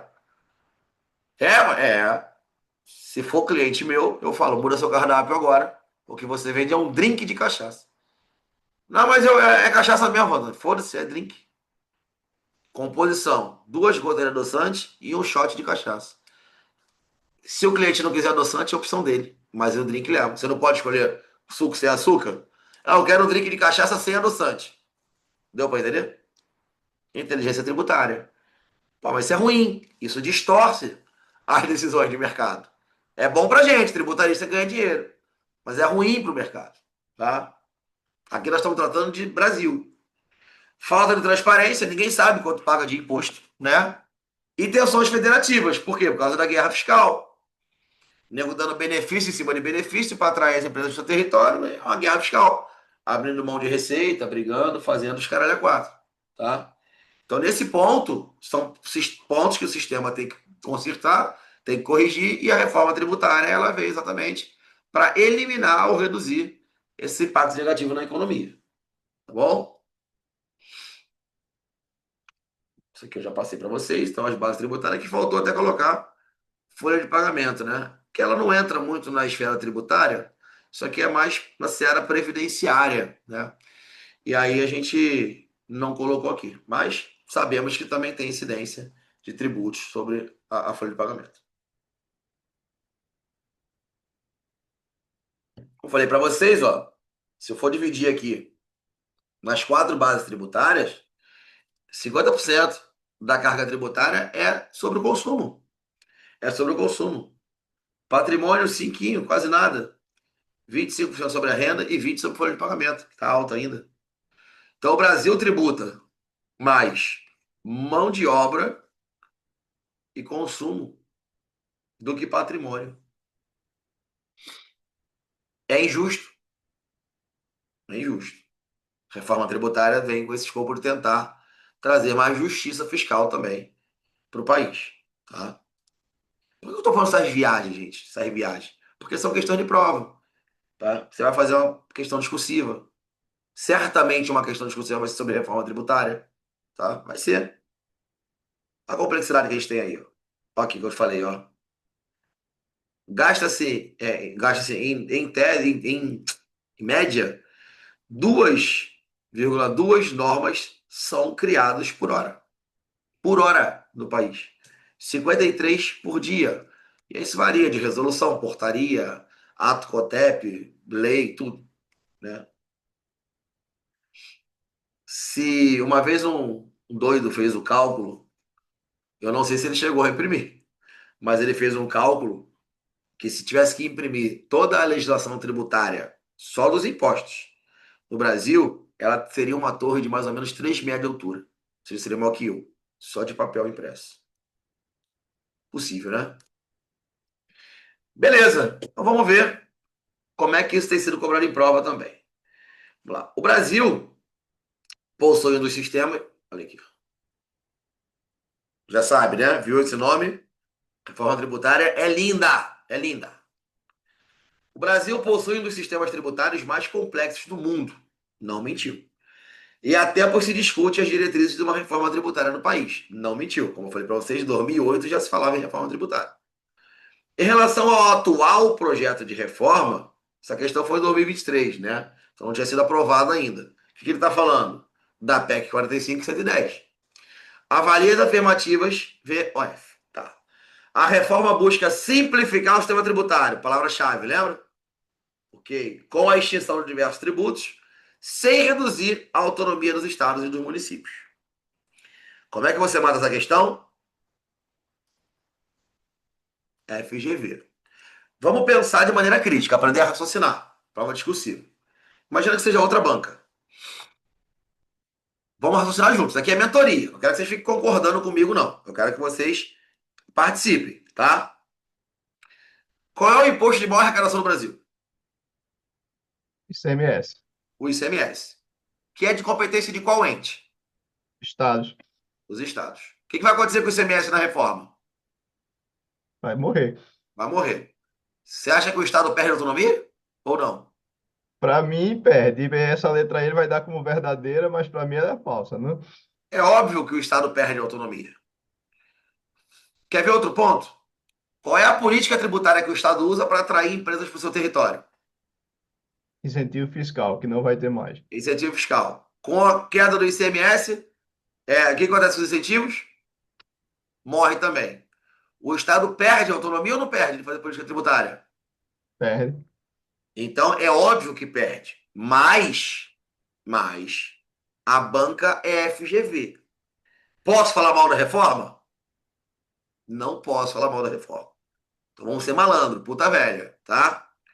A reforma tributária busca simplificar o sistema tributário com a extinção de diversos tributos, sem reduzir a autonomia dos entes. Porra, palmas para a FGV. Perfeito. Linda a reforma tributária, verdadeiro. Contar que Sabemos que não é, a gente teve mas toda a estrutura do imposto definido por uma lei federal, né? Então a gente teve fato gerador, toda a estrutura, a regra matriz de incidência para uma lei que os estados em si não tiveram autonomia individual para fazer, né? na verdade, assim, ela foi feita dentro do Concefaz e teve um grupo de trabalho que participaram, sim, auditores também, tá? Mas a regra seria que seria uma lei complementar federal mesmo. É óbvio que ela puxa mais sardinha para o Brasília do que o Brasil, mas teve participação, nesse ponto teve participação, tá? Vamos à segunda. A reforma tem como foco a tributação do consumo e da renda, Renda dois não. vetores que precisam ser alterados em conjunto. Mas é justamente o que eu falei para vocês, é a fatiada, ela não está sendo feita em conjunto, primeiro o consumo, depois a renda e por aí vai, certo? Então a reforma tem como foco, baseada aqui ó, no atual projeto, como foco no consumo. A renda vai ficar para o segundo momento, tá? Então essa aqui ele mentiu, beleza? A reforma prevê a criação de um imposto seletivo federal, ok? Sintax, imposto do pecado, que incidirá sobre bens e serviços geradores de externalidade negativa. Eu amo essa expressão, porque a gente fala de economia. Alguém aí não sabe o que é externalidade negativa? Eu explico, porque o tio é professor de economia. Vamos lá. Externalidade negativa é quando eu tenho o custo social maior que o custo privado. Como assim? Quando você fode mais os outros do que a si próprio, em linguagem clara. Quem for estudar o curso de economia vai ver esses termos chulos também, mas você vai aprender economia. Como assim? Se o idiota aqui não limpar a caixa d'água, o que acontece comigo? Vou ter água contaminada em casa, não vou? Mas eu não gero um problema para a sociedade muito maior do que o meu problema, que é dengue. Concorda comigo? Então, o ato de eu não limpar minha caixa d'água, não tampar minha caixa d'água, é uma externalidade negativa. O governo tem que combater a externalidade negativa, certo? Se eu chego a um restaurante e eu vou lá e puxo o cigarrão e fumo, o que eu estou fazendo comigo? Me matando. Eu vou morrer. Né? Eu sou idiota e eu estou me matando. Mas eu vou levar muita gente comigo. Todo mundo que estiver no ambiente, fuma um cigarro comigo, não é? O custo social é muito maior que o custo privado. Porque se eu só quiser me matar, tá ótimo. Vou fazer falta mesmo. Agora, se eu matar um monte de família que está ali ao redor fumando junto comigo, isso é uma externalidade negativa. Como é que o governo combate externalidade negativa? Alterando o teu comportamento. Como é que ele altera o seu comportamento? Pegando você pela parte mais sensível, que é o bolso. O bolso. Ou seja, se você fumar em local fechado, o que acontece com você? Multa. Lei antifumo. Legislação e implicação financeira. Penalização financeira. Certo? Quando eu tenho essa multa sobre a externalidade negativa, isso tem um nome na economia. E eu posso associar o imposto seletivo a esse nome. Alguém tem uma ideia do que seria esse nome na economia? Vou ajudar vocês. Ó. Imposto de ninguém? Ninguém? Fala, fala. Ninguém estudou economia ainda, né? Imposto de Pigu. Já ouviram falar? Ou imposto piguviano. O imposto piguviano é justamente essa taxação, essa multa, essa penalidade para quem gera estrada negativa. Se o agente de saúde for na sua casa e pegar foco de dengue, ele pode te multar? Pode. Isso é imposto, gente? Tributo? Está no CTN? Não. É chamado imposto de PIGU porque ele combate a estrada negativa. E o imposto seletivo, ele tem esse cunho também. Né? O intuito dele não é arrecadatório. O intuito dele é inibir o consumo daquilo que faz mal à saúde ou ao meio ambiente. Então, sim, de fato, eu posso afirmar que o imposto seletivo ele tem o cunho de combater externalidades negativas. Obesidade, alcoolismo, certo? Poluição. Tudo o que gera externalidade negativa será tributado pelo imposto seletivo. Por quê? Porque o governo quer ganhar em cima do poluidor? Quer ganhar em cima do cachaceiro? Não. Ele quer que você mude o seu comportamento na sociedade e consuma menos. Esse é o intuito do imposto seletivo. Tá claro? Faz sentido? Sim, sim. Tá. Tá certo. Bom, gabarito letra A. A de amor. Alguma dúvida, gente? É legal, né? É bacana. Reforma tributária não é ruim, não. É bacana. Tranquilo? Dúvida? Mais uma. Até por se discute no Brasil. Posso ir? Estamos juntos aí? Pode, pode. Vamos lá. Até por se discute no Brasil a necessidade. Eu perdi meu mouse. Aqui.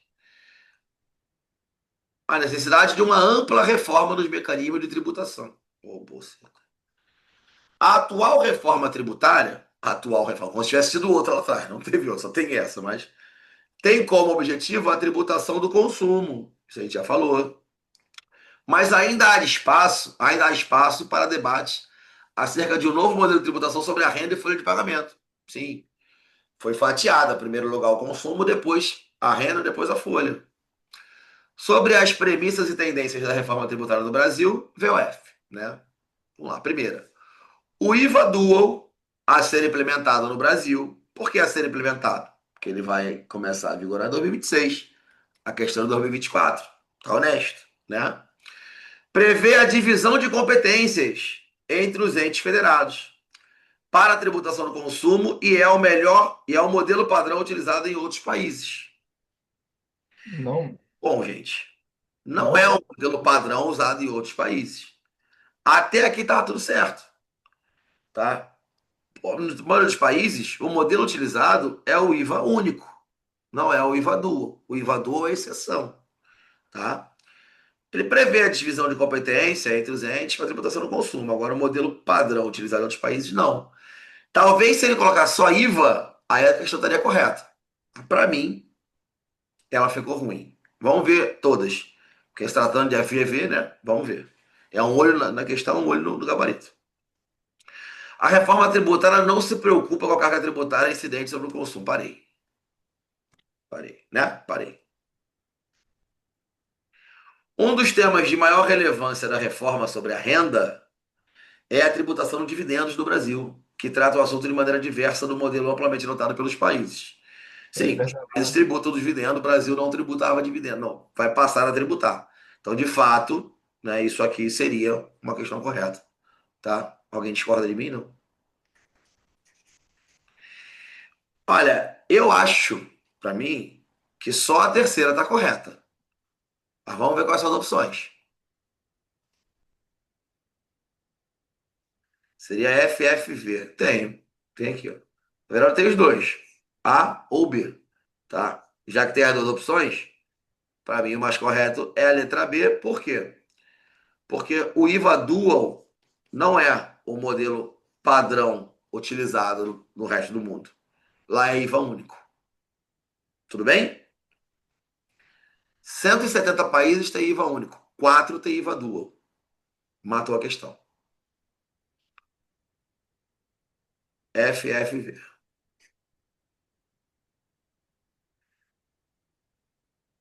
Beleza?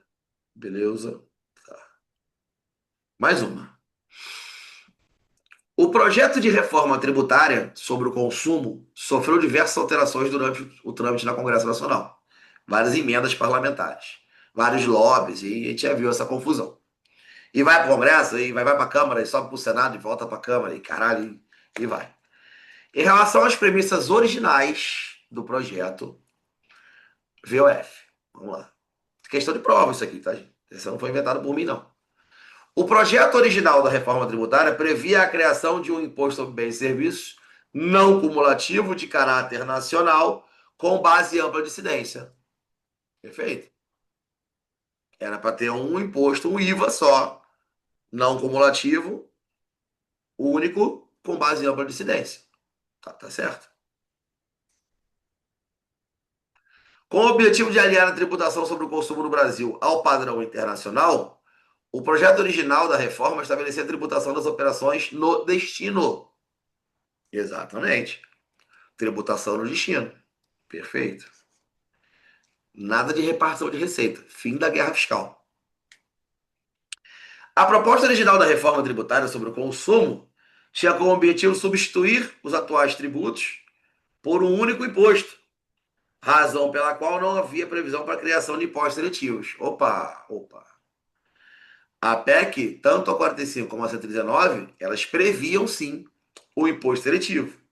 Né? O que elas não previam era a 45 não previa o dual, mas a 109. 109? Ixi, 45 e. Já esqueci o número da outra. Tá? A que estava no Senado. Não previa IVA dual, mas o imposto seletivo sempre foi previsto nas duas. Então aqui tá errado. Tá? Razão pela qual não havia previsão do imposto seletivo? Havia sim. Beleza? Então é verdadeiro, verdadeiro e falso, letra A. Alguma dúvida aqui? 119, 45, 119. Pronto. Tranquilo? Beleza. Bom, a gente está caminhando já para o final, mas só para ressaltar e realinhar, os exemplos de complexidade que a gente tem no sistema tributário, eu já falei de alguns para vocês, né? Se o software é ISS ou ICMS, farmácia de manipulação, né? Outdoor. Outdoor é o quê? É ICMS ou ISS? Alguém chuta? O que vai basear aqui? 2 pontos. Se você enquadra outdoor, vou botar um filho da porra aqui. Se você entende que outdoor é um serviço de propaganda e marketing, é ISS. Se você entende que outdoor é um serviço de comunicação visual, comunicação é ICMS. E aí? Não tem definição. Os dois cobram, certo? Sonho de valsa, né? O imposto por dentro. Conceito de insumo, gente. Para efeito de PIS e COFINS, ficou-se 30 anos discutindo o que era insumo, para saber se gerava crédito de PIS e COFINS ou não. Agora que decidiram que é insumo, vai acabar o PIS e COFINS, coitado. É muita briga jurídica, muita discussão por conceitos. Quando a gente coloca uma base ampla, pouco importa se é serviço, se é mercadoria, se é insumo, se vai gerar crédito. É para a empresa? Vai gerar crédito. Vai gerar crédito. Tá bom? Então a gente tem aqui algumas características, né? Que são comuns, que são as características de um bom IVA, que foi o que foi pregado pela reforma tributária. Então, base ampla de incidência, alcançando operações com bens materiais e imateriais, licenciamento, direito de serviço, não cumulatividade plena, principal característica do IVA, tá? Continua a imunidade para as exportações, mesmo o tratamento que tinha por ICMS vai ter aqui. Não incidência nas compras governamentais, ou seja, quando você vende para o governo, não faz sentido você pagar imposto de novo, que é o mesmo imposto que vai para o governo. Você vai onerar o custo do governo com o imposto que é dele mesmo, então não vai ter incidência nas compras governamentais. A importação continua sendo tributada, a adoção do princípio do destino nas operações interestaduais e intermunicipais e imposto por fora. Né? Ou seja, todas aquelas características que um bom IVA deve ter. Bem? Então, o que mudou, gente? O que está mudando, né, de fato? O texto da Constituição. Ah, tá. Então é isso aqui que a gente vai ver a partir da próxima aula, que eu vou parar por aqui então, tá? Então, nessa primeira aula, nesse primeiro encontro, o que eu queria passar para vocês era justamente isso. Trazer o contexto da reforma, mostrar que só com esse bate-papo de boteco aqui que a gente teve hoje, você já faz uma meia dúzia de questões de prova, né? E que você entender o conceito, o escopo dela, é necessário para que a gente comece a entrar nos artigos a partir de amanhã. Amanhã não, na próxima aula, tá? É, tudo bem para vocês? Sim, tá de boa. Eu não quero entrar agora para ver o que mudou, olhar dispositivo por dispositivo na Constituição, porque eu quero que vocês entendam, assimilem o conceito da reforma, quais foram as principais alterações, né, pontos positivos, negativos, o que você responde na prova. Beleza? Mas na próxima aula a gente começa a entrar nos dispositivos específicos. Então, foi como eu falei para vocês, realmente a minha previsão era de não entrar em nenhum artigo de lei agora, porque eu queria que vocês entendessem o que é reforma. Então, este é o nosso bicho de 7 cabeças que vai ser desvendado. Alguma dúvida, pessoal? Tá todo mundo feliz? Não, nenhuma dúvida. Maravilha. Já dá para entender o que é reforma? Alguém aqui, pode falar aí, alguém aí não tinha estudado nada de reforma até agora? Tem alguém que não tinha estudado nada? Tudo bem, não tem problema. Adriano, nunca tinha estudado reforma? Maravilha. Só escuta falar por aí, notícia de jornal, pessoal gritando no YouTube, né?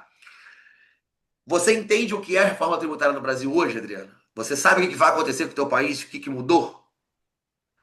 Se você sabe o que vai acontecer, lógico que você não tem que saber todos os fatos geradores, mas você entendeu o que vai vir pela frente, pelo menos. Qual é a mudança que se propõe e o porquê disso acontecer, né? Então, se isso ficou claro para você, eu me dou por satisfeito na aula de hoje, tá? Tudão tá vivo ainda, cara. Tudão tá na ativa. Tudão foi meu professor, né? O Tudão foi meu professor quando eu fiz o primeiro concurso da Cefaz Ceará. O Tudão ainda tá vivo, tá na ativa. Isso aí. Que bom. Você já está à frente de mais de 70% da população brasileira, que ainda não entendeu o que fudeu.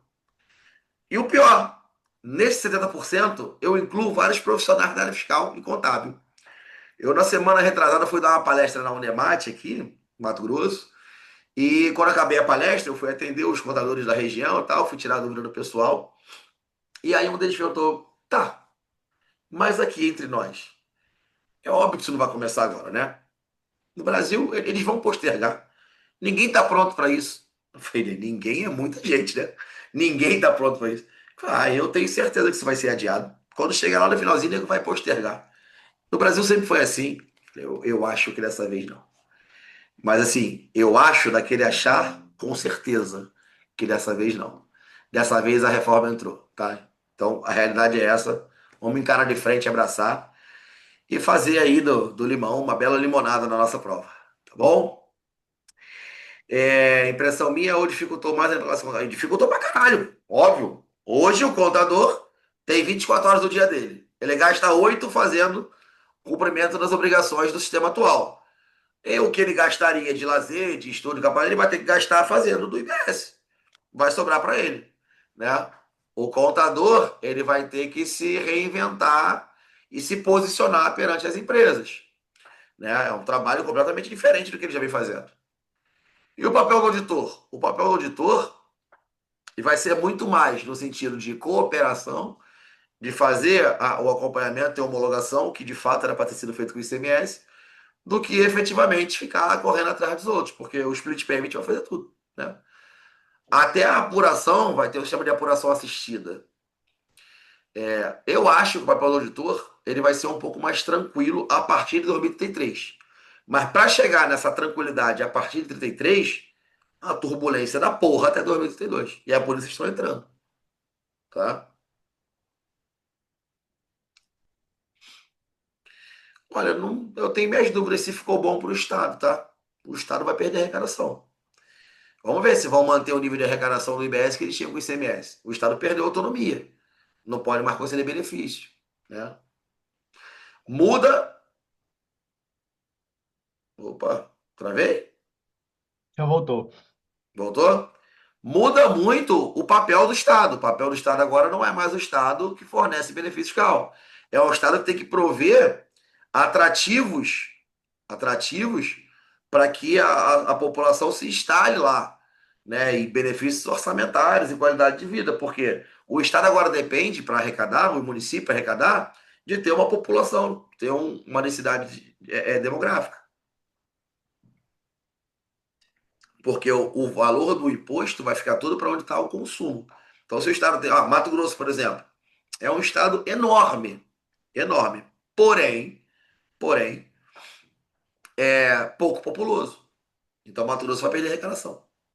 A minha curiosidade é como é que fica alguns estados do norte, né? Porque Mato Grosso, você diz, não é pouco populoso, mas querendo ou não, é um estado rico, né? E alguns estados do norte que têm a população bem pequena e ainda mais carente, né? Perde mais ainda. Perde mais ainda. É inevitável, perde. Tá? Então, os estados vão ter que arrumar alguma forma aí, né, de compensar essa falta de incentivos fiscais para conceder incentivos, qualidade de vida regional, alguma outra coisa aí que atraia, né, a população para o seu território. Tá aí o grande Professor, e desafio o, dos estados. o município também ele vai perder um pouquinho, né?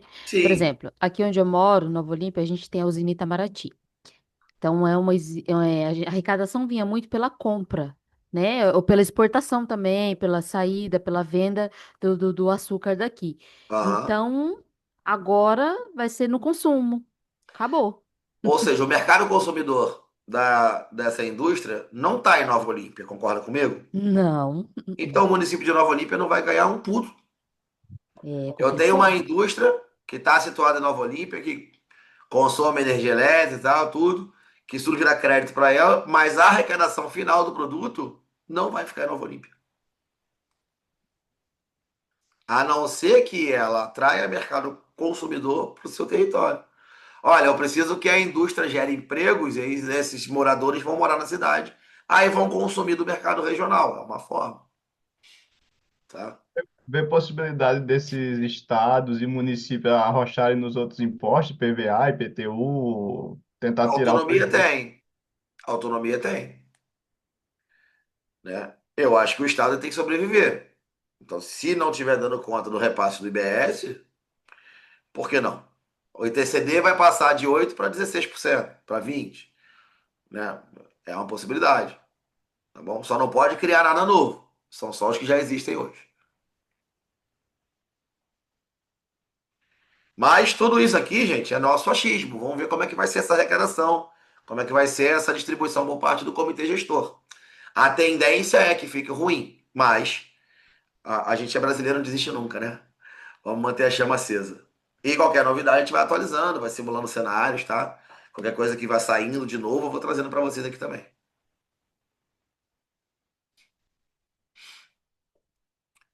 Olha, se a gente pode, Ked, mas a gente pode fazer uma enquete no grupo lá. Por que eu não botei 19? Porque o pessoal de Mato Grosso, se for 19, vai ser 18. E 18, o pessoal que trabalha, às vezes está saindo do trabalho. Então, por isso que eu escolhi ser 19h30. Mas se for melhor para todo mundo lá, eu não tenho nenhum problema com relação a isso. Depois a gente pode fazer uma enquete no grupo, tá bom?